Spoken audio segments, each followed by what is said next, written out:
Welcome to a week in a life of a Marie Chef. At dahil catering is life, motherhood is lifer, and TikTok is lifest, umpisahan natin yung day. Kasi nag-fulfill tayo ng orders for Miss Ayang. Alam nyo ba, napakatagal na naming nag-uusap at hindi talaga magtugma yung schedule. Kaya ngayon ko lang na-fulfill orders niya. Out din tayo ng ibang trays para sa mga ibang orders natin. And then tatawid na tayo sa susunod na araw kung saan double booked ang Spandies for 2 weddings. Alam nyo ba, first time na nangyari to sa amin kasi hindi talaga ako nagdadalawang kasal sa isang araw. Nandito tayo ngayon sa Nara Hill kung saan isa ito sa mga venue na talagang sikat sa mga suppliers na mahirap talagang mag-ingress. And we were able to pull this off kasi talagang we are surrounded with good suppliers. Pang ilang beses na nga namin nakasama ang coordination team ng Events by Rachel. Best wishes sa inyo, Miss Charmaine and Sir Ryan. Alam niyo, isa kayo sa mga pinakamababait na client namin.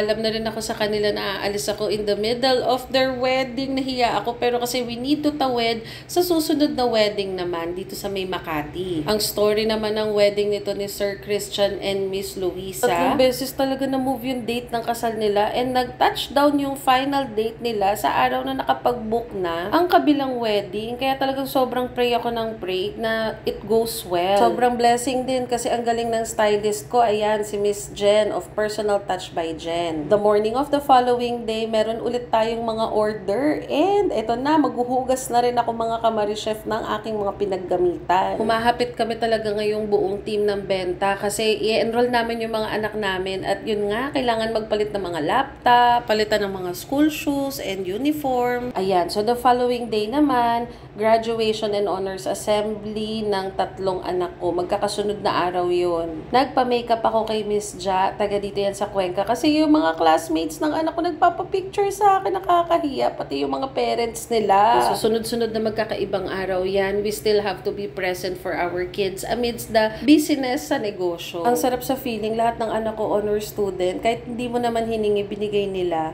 So, ito na, talo na tayo sa susunod naman na araw at merong special din tayong nagpa-cater. Grabe talaga tong week na to mga kamari chef, promise. So, ito naglakbay naman tayo papuntang General Trias para sa house blessing ng isa sa mga sikat na content creators na talagang for me nagpasaya sa akin during lockdown. Lagi ko sila pinapanood, that's why I'm so excited to see them in person. Though sa Cavite ang event, sa Batangas niluto ang food kasi naka-day off ang Team Spandies Cavite. Our client for today availed of 1,250 per head, good for 30 packs, tapos may additional itong 12,000 for hauling and 10% service charge. Nagpa-free tayo ng backdrop kasi regalo ko na sa kanya yan. Ang nag-style niyan ay ang aking admin na si Miss Faith. At mga kamari chef, sa wakas nagamit na rin namin yung mga bago naming chafing dish. Natuwa rin ako dito sa client na to kasi sinubukan niya yung Beef Bicol Express namin. Hira lang kasi ang umu-order nun. Palagi na lang kasing roast beef with pink mashed potatoes ang ino-order ng mga client. Hindi sila sumusubok ng iba. Pag-arrive ko dito, nakasetup ng mga waiters namin and tinitignan ko na lang kung may i-correct pa ako. I was just really planning to drop off the food tapos gusto ko nang umuwi nito kasi gusto ko na magpahinga. Kaya lang, ang bumungad na bisita ay si Father Fiel at dumating na ang client natin na si Daniel or si Mentor. Sobrang na starstruck ako na wala yung pagod ko. Ba't ang popogi?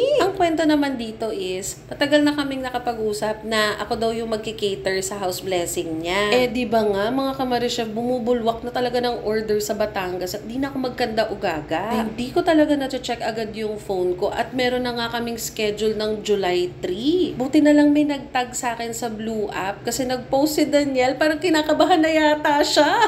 Sabi niya, looking for caterer. Nabasa ko. Kaya agad-agad kong binuksan yung TikTok messages ko. At agad kong pinatawagan sa aking admin na si Miss Faith para nga makausap na siya. At nakumpleto na nga ang magbabarkada na napapanood ko lang. Ito na mga kamari chef, sobrang gaganda. Si Miss Meiko, si Forda, at saka si Miss Jen. Pauwi, ito sa Kalaka ako dumaan at grabe talaga yung fog. And then the following day, meron tayong shoot with Jill GMA, mga kamarishes! Sabi ko talaga sa sarili ko, grabe talaga tong week na to, sunod-sunod talaga. In the day after nila ako ma-shoot at ma-interview, I cook na for my children's graduation party. Pinahiram ako ni Jordan Cuevas ng Susan's Eatery sa may, yung palabok na pinost ko. Pinahiram niya ako ng mga gamit pang cater kasi magre-renta lang ako. Ayaw na niya pabayaran, tapos niregaluhan niya pa ako ng kawali. Alam niyo yung grabe yung heart ko tong week na to was so tight on my schedule. Pero it is really the people around me who made it possible for me to keep going. Yung kapitbahay namin may video na pinaparentahan, binigay sa akin ng sobrang discounted na rate. Ito na ako bago mag-day off, mga kamarichef.